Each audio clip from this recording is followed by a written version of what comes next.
Thank you for watching the tube.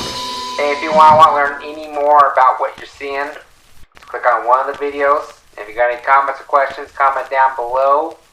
And if you really got any problems, you can always Skype me. Alright, my name is Randy Miller. Help.